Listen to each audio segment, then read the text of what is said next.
ধরন দেখে আসলে এটা স্বাভাবিক কোনো দুর্ঘটনা মনে হয়নি।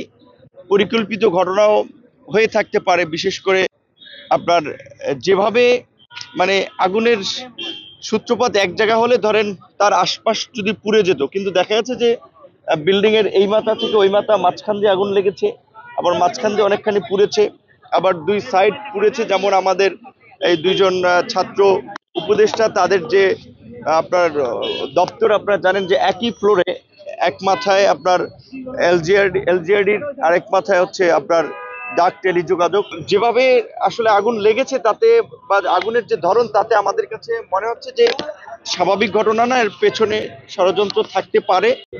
স্বাভাবিকভাবে এখানে তো যেহেতু একাধিক মিনিস্ট্রি ছিল এবং বর্তমান এই সরকারের তো একটা অগ্রাধিকার, যেটা আমরাও বলেছি যে বিগত 16 বছরে যে দুর্নীতি এবং লুটপাট হয়েছে সেগুলো তো ইতিমধ্যেই বের হয়ে আসছে এবং সেটা নিয়ে তো সরকার কাজ করছে। এবং আমরা অভ্যন্তরীণভাবে আলাপ আলোচনায় এবং পাবলিকলিও আমরা বলেছি, বিশেষ করে বিভিন্ন উপদেষ্টার সাথে যখন আমাদের ব্যক্তিগত বা আলাপ হয় সেখানে আমরা বলেছি যে আপনারা অন্তত গত 16 বছরে প্রত্যেকটা মন্ত্রণালয় ওয়াইজ কিভাবে দুর্নীতি এবং লুটপাট হয়েছে তার একটা শ্বেতপত্র, তার একটা ডকুমেন্ট আপনারা জাতির সামনে প্রকাশ করেন। সিপিডি সামগ্রিকভাবে একটা অর্থনীতির খাতের যে শ্বেতপত্র, দুর্নীতির শ্বেতপত্র, সেটা প্রকাশ করেছে। কিন্তু মন্ত্রণালয়গুলো যদি সুনির্দিষ্টভাবে তাদের মিনিস্ট্রি ধরে কাজ করে তাহলে কিন্তু সেটা আরো ব্যাপক আকারে তারা বের করে আনতে পারে। ঘটনারই তো পুরো আশ্চর্যজনক এবং রহস্যজনক। এবং সবচেয়ে এই আগুন যখন ধরলো এবং সেটা আপনার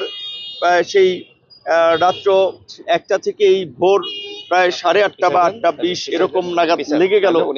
এটাও তো আমাদের আপনার বিশেষ করে একটা মানে চোখে আঙুল দিয়ে দেখিয়েছে আমাদের সিস্টেম কত দুর্বল। দেখেন ফায়ার সিস্টেমও কত দুর্বল। সচিবালয়ের মতো জায়গার আগুন নেভাতে যদি এত ঘন্টা লাগে, 1 ঘন্টা এখানে ফায়ার সার্ভিস ছুটি থাকলেও এখানে তাদের তো আধুনিক প্রযুক্তি ব্যবহার করা উচিত এবং সচিবালয়কে যদি মুহূর্তের মধ্যে 2-1 ঘন্টার মধ্যে যদি পরিস্থিতি নিয়ন্ত্রণ করতে না পারে তাহলে তো এটা তাদের যে দুর্বলতা, তারা যে এখনো অ্যানালগ সিস্টেমে পড়ে আছে, এটা তার প্রমাণ। তো আশা করি সরকার এই ঘটনার থেকে বিশেষ করে শিক্ষা নিয়ে আপনার আমাদের নথিপত্রগুলোকে ডিজিটালাইজ করা এবং ফায়ার সার্ভিসকে মান্দাতার আমলের যন্ত্রপাতি ব্যবহার থেকে কিভাবে আধুনিক যন্ত্রপাতিতে নিয়ে আসা যায় এবং আরো প্রশিক্ষিত করা যায় সেই দিকে নজর দিবেন এবং এই ঘটনার অতি দ্রুত একটা সঠিক এবং স্বচ্ছ তদন্ত জাতির সামনে উপস্থাপন করবেন। আমরা তদন্তের নামে যেন কোনো কালক্ষেপণ না হয় এবং তদন্ত যেন আবার সেই ঝুলে না থাকে আমলাতন্ত্রের ফাইলের মতো।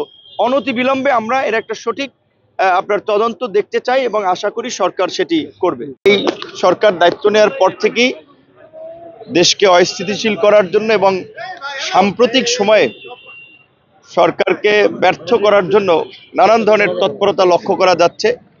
সচিবালয়ে আগুন এবং আগুনের যে ধরন আসলে যেগুলো আমরা ভিতরে গিয়ে দেখলাম, বিশেষ করে আপনার একাধিক জায়গা থেকে আগুনের বোধহয় সূত্রপাত এক জায়গা থেকে না 2 জায়গা থেকে, সেটুকু তো এখনই সুনির্দিষ্টভাবে বলা যাচ্ছে না। তবে দেখা যাচ্ছে যে বিভিন্ন জায়গা থেকে আগুন লেগেছে তার একটা আলামত লক্ষ্য করা যাচ্ছে এবং যেভাবে কয়েকটি ফ্লোর একেবারেই কয়লা হয়ে গিয়েছে তাতে বোঝাই যাচ্ছে যে মানে এটা কোনো স্বাভাবিক কোনো মানে দুর্ঘটনা না।